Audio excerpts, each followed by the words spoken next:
My Kyosho NSR 500 Honda hold-on racer. It's a 1/8 scale motorcycle. The rider actually leans to make the motorcycle turn left and right, which is pretty awesome and realistic looking. I didn't go with the standard paint scheme just because I wanted to do something a little different. Plus, the standard paint scheme was really complicated.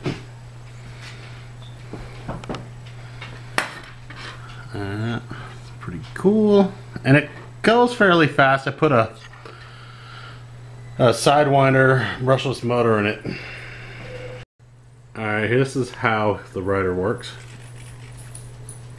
See him totally lean, and he knocks the stand over. Classic. Since he knocked the stand over when he was turning, let me show you by holding it with my hand. You can see the front steering. Let me back it out a little. You can see the front steering turning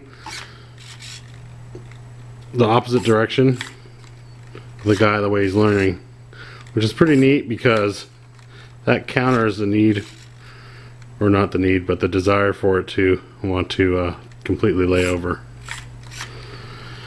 And like I was saying earlier, I have a Sidewinder ESC and a 5400 kV motor in it that cooks pretty well. You can hear that. That's pretty quick. It's not super uncontrollable fast, but it's fast enough all out that it's doesn't feel like it's, you know, putting around like a granny bike. Couple complaints about it is the way this guy fits. As you can see, it's just got little clips and they don't stay very well, so I added some small pieces of clear plastic, which you probably can't see, to kind of thicken it so it would make it a tighter fit. There's a lot of plastic parts on this that are really cheap. Like the frame is made out of some really brittle, cheap plastic, and if you tighten any of the screws even a smidgy too tight, the plastic cracks and disintegrates. This totally cracked, and I had to CA glue it, which is held so far, and then this totally disintegrated.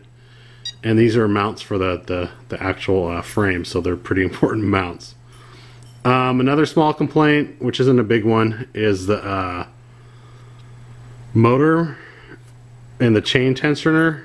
The mounts are also that same cheap plastic, and if you over tighten stuff, you'll just destroy it. So you can't crank it down like you'd want to keep the chain super tight. So pretty much after every run you have to tighten the chain again, which is also a pain in the butt. I had to kind of fabricate a spot for the battery, because if you use a standard battery, you're going to be using a nickel metal hydrated batteries instead of a lithium polymer battery. I cut a hole so the connector could go through. There's my castle motor in there. I have the ESC inside the grill, and the switch I just leave floating because you need to get in here to tighten up the chain every so often. Other than that, it's a pretty fun bike. It's definitely worth the 80 to 100 bucks that you can get them brand new. You used to be able to get them cheaper, but good luck. They're really hard to find. I had to buy mine direct from Kyosho because they just re-released it.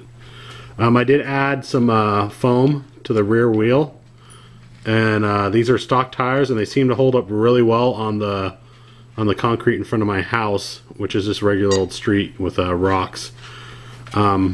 Suspension wise, you can see the rear's pretty soft, which is good, and the fronts are a little stiffer, which I would not think would be too good, but I don't know if you'd really want this bouncing up around too much. But it's a cool bike. Thanks for watching, suckers.